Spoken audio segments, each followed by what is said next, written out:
हर बार मंच पे आए माफी मंगवाओ कि आपने ऐसी हल्की बातें कैसे कर डाली। पूछो इनसे, कोई जिम्मेदारी नहीं होती प्रधानमंत्री की देश के प्रति, यही जिम्मेदारी होती है। ये दिल में लेके ये जिम्मेदारी उठाते हैं प्रधानमंत्री। मैंने देखे हैं ऐसे प्रधानमंत्री, और मैं ये नहीं कह रही हूं कि सिर्फ मेरे परिवार के सदस्य थे। हाँ, इंदिरा जी थी, मर गई देश के लिए, शहीद हो गई देश के लिए। हाँ, राजीव जी थे, टुकड़ों में घर लाई मैं उनको, शहीद हो गए इस देश के लिए। कांग्रेस पार्टी को ना देखे तो वाजपेयी जी भी थे, जो सभ्य इंसान थे कम से कम। 56 इंच का इनका सीना नहीं है, इनका सीना नहीं है, लोहे के सीने हैं हमारे। मेरे परिवार के सदस्यों ने अपना जीवन दिया इस देश के लिए। आपके पूर्वजों ने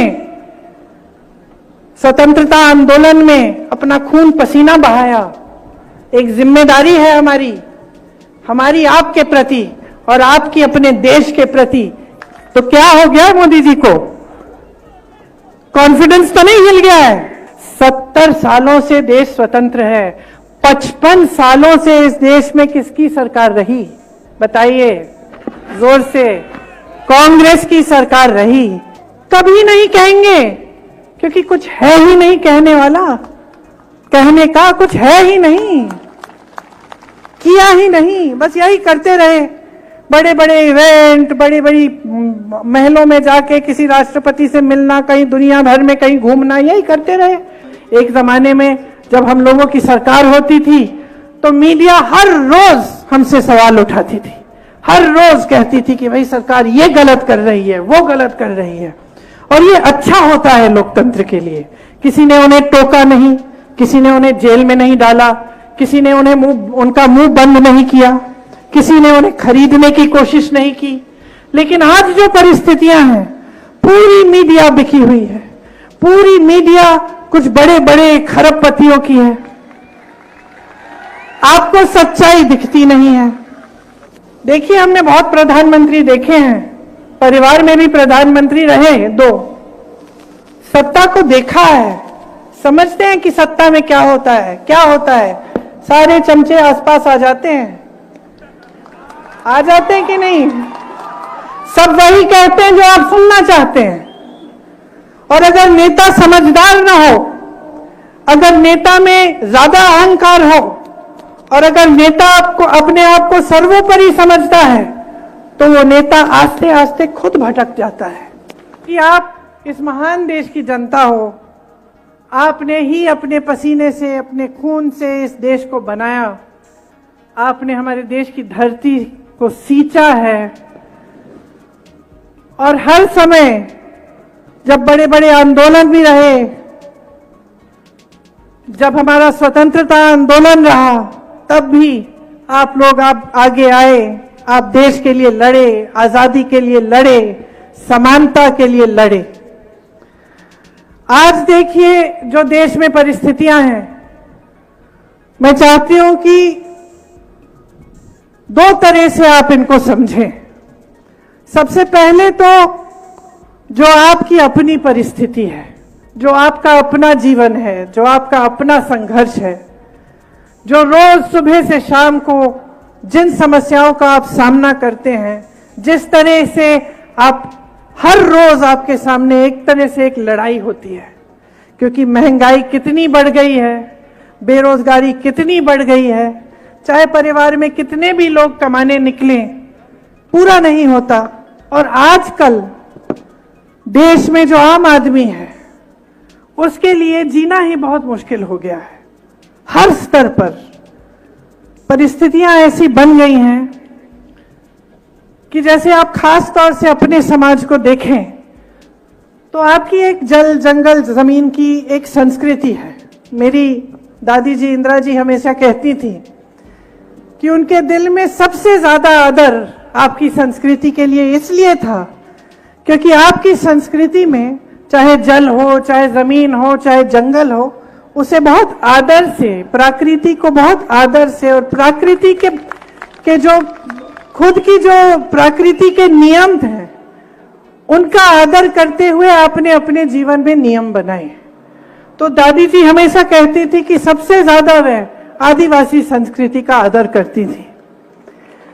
इसीलिए जब देश स्वतंत्र हुआ और जब हमारा संविधान बना, तो उस संविधान में खास तौर से सबको समान अधिकार मिला, ताकि चाहे वो आदिवासी हो, चाहे दलित हो, चाहे छोटा सा किसान हो कहीं, चाहे अपना कोई कारोबार करता हो, या फिर कोई बड़ा बिजनेस करता हो, या प्रधानमंत्री हो, या मंत्री हो, या कोई रईस आदमी हो, सबका एक समान अधिकार इस संविधान ने हमें दिया।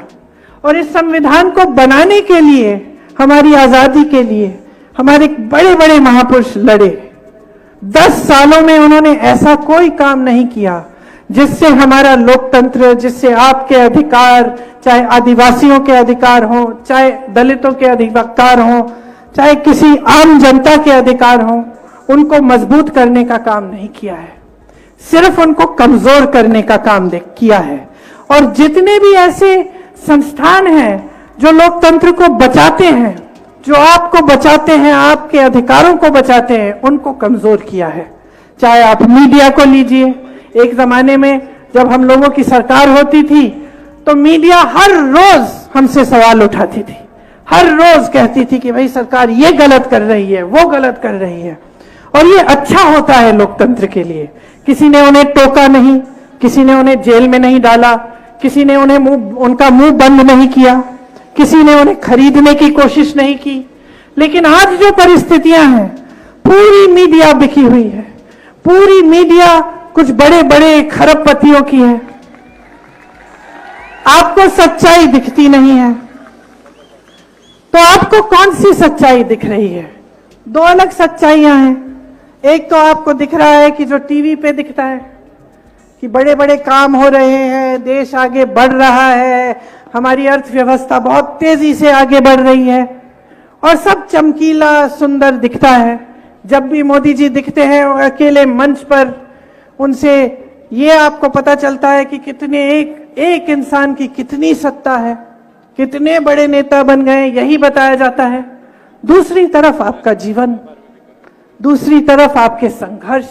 जब चुनाव आता है तब इनको आपके प्रति हमदर्दी आती है, बाकी समय ये आपके बारे में सोचते नहीं है। जब ये आते थे चुनाव, पिछले चुनाव के प्रचार के लिए, तो आपको ये दिखाया जाता था जैसे सुपरमैन आ रहे हैं, सारी ताकत इनके पास है कि नहीं। पिक्चर देखी आपने, शक्तिमान वाला देखा? उसी तरह से आते हैं, सारी सत्ता इनके पास, अकेले अकेले ऐसे मंच पर सुपरमैन बन के। मिले क्या आपको? महंगाई मैन मिल गए, हर चीज को महंगा कर दिया।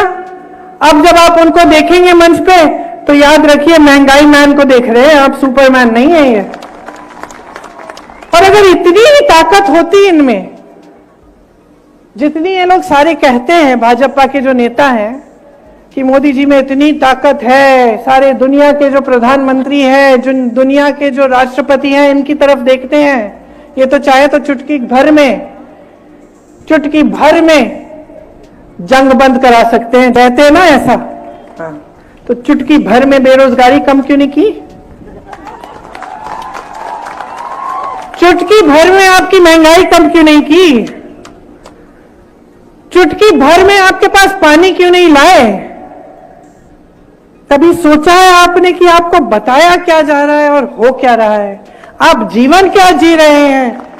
देश का जो आम आदमी है वो जी क्या रहा है, उसके संघर्ष क्या है, इनको तो मालूम ही नहीं है।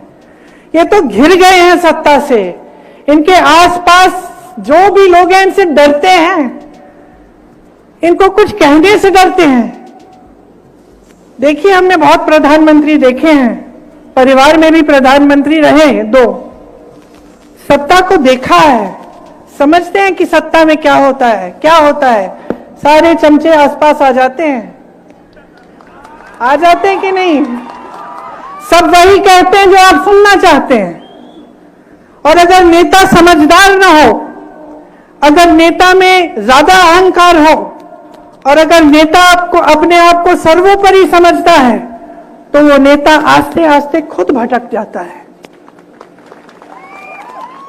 तो आज के दिन जब हमारे देश के प्रधानमंत्री इतने अहंकारी हैं, आप मुझे बताइए, कोई उनको कुछ कह नहीं सकता। उनको कैसे मालूम होगा कि आपकी परिस्थितियां क्या हैं? आपके बीच तो आते नहीं हैं।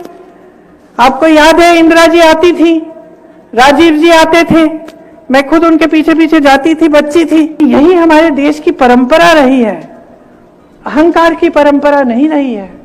हमारे देश की जो परंपरा है, महात्मा गांधी जी से लेकर सारे नेताओं की, वो यही रही है कि जनता सर्वोपरि है, सत्ता की परवाह है, आपकी परवाह नहीं है।